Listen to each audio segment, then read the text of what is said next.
sebagai ketua kelompok. Saya Agnia sebagai anggota. Dan saya Raisa sebagai anggota. Di sini kami akan menceritakan kembali novel Ronggeng Duku Paru karya Ahmad Tohari. Selamat menyaksikan. Diceritakan seorang gadis dari Duku Paruk yang mempercayai memiliki indang, tanda ia ditakdirkan menjadi seorang ronggeng. Warga desa yang sangat menjunjung tradisi ronggeng mendesaknya untuk menerima peran itu, melihatnya sebagai kebanggaan dan identitas desa. Serintil akhirnya menjadi ronggeng, meskipun ia masih muda dan belum sepenuhnya memahami konsekuensi perannya. Keputusan ini mengubah hidupnya dan membuatnya harus menghilangkan kepolosan masa kecil. Hal ini juga memengaruhi hubungannya dengan Rasus, sahabat masa kecilnya, dan yang diam-diam mencintainya. Rasus merasa kecewa dan terasing karena menjadi ronggeng berarti Serintil harus melayani kehendak masyarakatnya. Cerita ini menggambarkan kehidupan di Duku Paruk, sebuah perdukuhan sederhana yang penuh dengan suara alam. Serintil, seorang ronggeng, merasa kehilangan setelah Rasus, pria yang dicintainya, pergi tanpa pamit untuk menjadi tentara. Kesedihannya membuatnya berubah dan kehilangan semangat dan merasa terjebak dalam peran yang dipaksakannya sebagai ronggeng. Penduduk desa mulai berspekulasi, sementara Nyai Kartareja berusaha untuk memutuskan hubungan asmara antara Serintil dan Rasus dengan mantra, tetapi gagal. Dalam kebingungan, Serintil mencoba menemukan kebahagiaannya dengan bermain bersama anak-anak gembala, namun tetap sama ia merasa terasing dan terus mencari makna dalam hidupnya. Serintil, seorang ronggeng di Duku Paruk, jatuh sakit dan kehilangan semangat hidup. Tampi, seorang ibu muda, menjenguk sambil membawa bayinya, Goder. Kehadiran Goder membawa ketenangan bagi Serintil. Bahkan tubuhnya mulai menghasilkan air susu meski ia belum pernah melahirkan. Naluri keibuannya tumbuh dan membuatnya merasa lebih hidup. Namun, masyarakat tetap menginginkan kembali Serintil menari. Kakek neneknya juga berharap ia pulih, sementara Nyai Kartareja mendesaknya melepas Goder. Kedatangan Marsusi, kepala perkebunan yang menginginkannya, membuat Serintil semakin muak dengan kehidupan lamanya. Ia pun menyadari bahwa kebahagiaan sejati bukan sebagai ronggeng, melainkan dalam kasih sayang terhadap Goder. Serintil mulai enggan menari membuat kakeknya, Sakarya, risau. Ia khawatir tanpa Serintil, Duku Paruk akan meredup. Serangkaian pertanda buruk semakin memperburuk kegelisahannya, merasa ajalnya dekat. Sakarya pergi ke makam eyangnya, Sekamenggala, untuk berdoa agar tradisi ronggeng tetap lestari. Sementara itu, Pak Ranu dari kantor kecamatan meminta Serintil untuk menari di perayaan Agustusan, tetapi Serintil menolak. Sakarya kecewa dan mendesaknya agar menerima tawaran itu. Serintil akhirnya setuju meski tanpa semangat. Ia merasa terjebak dalam peran ronggeng, terutama setelah hubungannya dengan Rasus mulai kehilangan arah.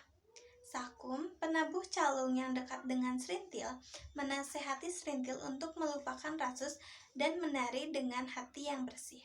Ia menyadari bahwa sebagai ronggeng, ia harus melepaskan keterkaitan emosionalnya. Dengan berat hati, Serintil menerima takdirnya dan berusaha kembali ke dunia tari meski perasaannya penuh dengan konflik.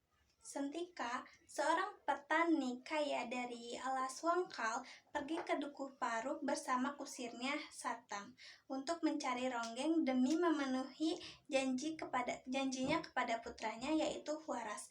Ia ingin mengadakan pertunjukan ronggeng sebagai tanda syukur atas kesehatan Huaras yang telah dewasa. Di Dukuh Paruk, Sentika menemui Srintil, seorang ronggeng terkenal, dan menawarinya peran sebagai gowok. Srintil ragu tetapi setuju untuk meronggeng meski belum memastikan menjadi gowok. Sentika memberikan uang dan cincin sebagai jaminan, lalu kembali ke alas Wangkal dengan harapan perjanjiannya terpenuhi. Sementara itu, Srintil tetap mempertimbangkan perannya, tetapi akhirnya berangkat ke alas Wangkal untuk meronggeng pada Kamis Pahing, membawa sedikit keraguan. Pada tahun 1964, Dukuh Paruk, sebuah perdukuhan terpencil, tetap bertahan meskipun ketinggalan zaman.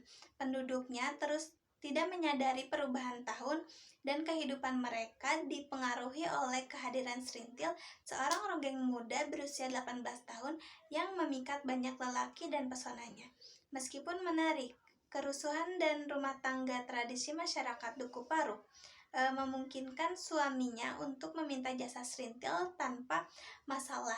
Namun, ia mulai menonjolkan martabatnya hanya dengan melayani lelaki yang disukainya. Kemarau panjang pun tiba, menyebabkan krisis pangan. Namun, penduduk bertahan dengan bahan lokal. Pentas ronggeng pun menjadi jarang karena kehalangan dana. Kemudian Pak Bakar datang ke Dukuh Paruk mengundang Srintil untuk tampil di rapat umum, memperkenalkan alat pengeras suara, dan memberikan hadiah, menjadikannya dihormati dan sebagai pemimpin. Namun kehadiran Pak Bakar membawa perubahan besar dengan lambang partai dan papan nama yang sulit dibaca penduduk, yang membuat Sakarya dan kakek Srintil merasa adat leluhur terganggu. Meskipun kecewa, Sakarya akhirnya menerima perubahan tersebut. Jentera Biang Lala ini menceritakan tentang Dukuh Paruk yang menjadi tempat sangat memprihatinkan setelah sebelumnya terjadi bencana besar yaitu pembakaran rumah penduduk akibat huru-hara pada tahun 1965. Dukuh Paruk yang tidak tahu apa-apa harus menjadi korban rumah dan harta benda habis terbakar. Beruntung bagi Dukuh Paruk karena orang-orang sudah terbiasa menerima musibah. Seperti tragedi merenggut korban jiwa, tetapi musibah kali ini sungguh di luar dugaan mereka. Mereka harus tinggal dan makan seadanya. Orang-orang dari luar desa pun tidak ada yang memberikan bantuan. Dukuh Paruk kini tanpa pemimpin dan Srintil. Orang yang selama ini menjadi panutan di Dukuh Paruk harus dipenjara. Beberapa bulan kemudian, Sakarya Kartareja dan lainnya dibebaskan, tetapi mereka pulang tanpa Srintil. Orang-orang Dukuh Paruk pun tidak ada yang menanyakan kemana Srintil berada. Itu karena Srintil masih ditahan di tempat yang tidak diketahui oleh Sakarya dan yang lainnya. Dukuh Paruk yang miskin lalu didatangi seorang pemuda yang gagah berseragam. Semula semua orang takut dan enggan tersenyum, meskipun yang datang pada saat itu adalah Rasus. Orang-orang Dukuh Paruk ternyata masih trauma bila ada orang yang berseragam datang. Tetapi yang membuat mereka tersenyum lagi adalah karena Rasus yang masih mau peduli dengan tempat kelahirannya. Rasus masih seperti yang dulu dan kedatangannya kali ini untuk menjenguk neneknya yang kritis. Tidak lama kemudian nenek Rasus meninggal dan Rasus harus kembali menjalankan tugasnya sebelum Rasus pergi. Sakarya meminta bantuan kepada Rasus untuk membebaskan Srintil. Tidak lama kemudian, Serintil,